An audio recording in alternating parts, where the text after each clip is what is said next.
Recent times లో last 1 year content creators బయటకు వచ్చి they started talking about spirituality, Hinduism as not as a religion but as a cultural spread throughout the place. Ancient times లోనే highest consciousness గురించి ఏం మాట్లాడారు, XYZ అని చాలా చాలా చెప్పినారు. There's a bunch of information. But to start with, on the basic level, ఇప్పుడు సనాతన ధర్మ అంటారు. So what exactly is సనాతన ధర్మ? సనాతన మీన్స్ టైమ్లెస్, అంటే ఎప్పుడు మొదలైందో చెప్పలేం అది. అండ్ ధర్మ ఈస్ అది కాంటెక్స్ట్ బట్టి మారుతుంది. బట్ ఈ when you say Sanatana Dharma, it is a way of living అంటారు. Way of living which is timeless. మనం జనరల్ గా టైం లైన్ అంటామా, టైం సైకిల్ అంటామా? టైం లైన్స్ అంటాం. రెగ్యులర్. ఇది మనకి ఎక్కడి నుంచి వచ్చింది? Modern science, western notions.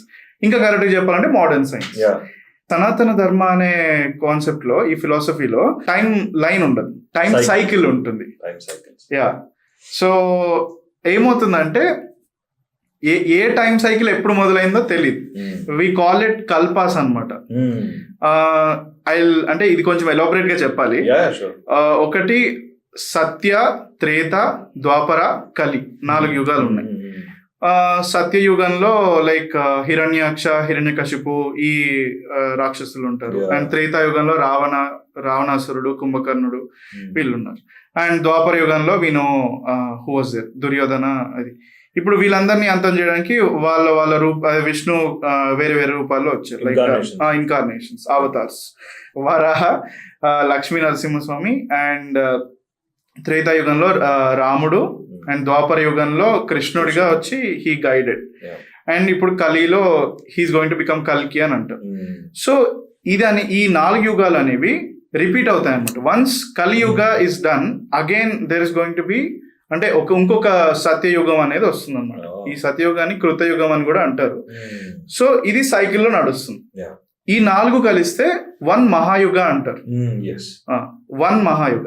ఇప్పుడు ఇలాంటి మహాయుగాలు 71 కలిస్తే ఇట్ మేక్స్ 1 మన్వంతర అన్నమాట. ఇలాంటి 14 మన్వంతరాస్ కలిస్తే 1 కల్ప. ఈ 14 మన్వంతరాస్ కి ఒక మను అనే ఒక రూలర్ వస్తాడు అనమాట. సో మనం మనుషులం అంటాం కదా, మనుకి పుట్టిన సంతానం అంతా మనుషులు. That is the notation. ఇలా 14 మనూస్ వస్తారనమాట. ఈ 14 మనూస్ 14 మన్వంతరాస్ కి పాలకులుగా ఉంటారు.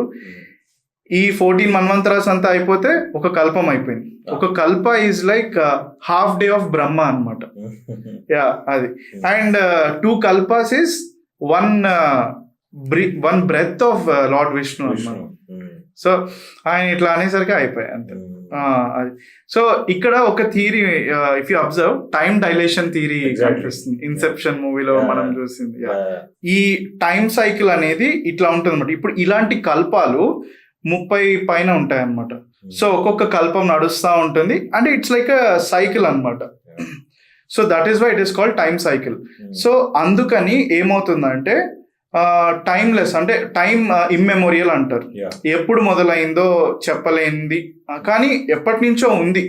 సో దట్స్ వాట్ ఈస్ సనాతన ధర్మ. అంటే ఇందులో వచ్చేసి ఏంటంటే, ఇప్పుడు ఇందులో ఏముంటాయి కాంటెంట్స్ అని అంటే, ఫస్ట్ థింగ్ ఇస్ ఒక మనిషి ఎలా ఉండాలి, బీట్ ఒక హౌస్ హోల్డర్ కావచ్చు, ఒక సన్యాసి కావచ్చు, ఒక రాజు, ఒక బిజినెస్ మ్యాన్, ఒక ఫార్మర్, ప్రతి ఒక్కరికి కూడా how he has to be, what are his duties, ఇలా ఉంటాయి అన్నమాట.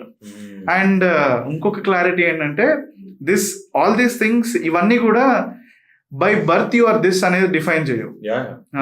నేను 12 నెలలు కష్టపడితే 12 లక్షలు సంపాదిస్తున్నా, అలా 30% గవర్నమెంట్కి ఇస్తున్నా. అంటే సంవత్సరంలో 4 నెలలు గవర్నమెంట్ సంపాదన చేస్తున్నా. అది నా బాధ.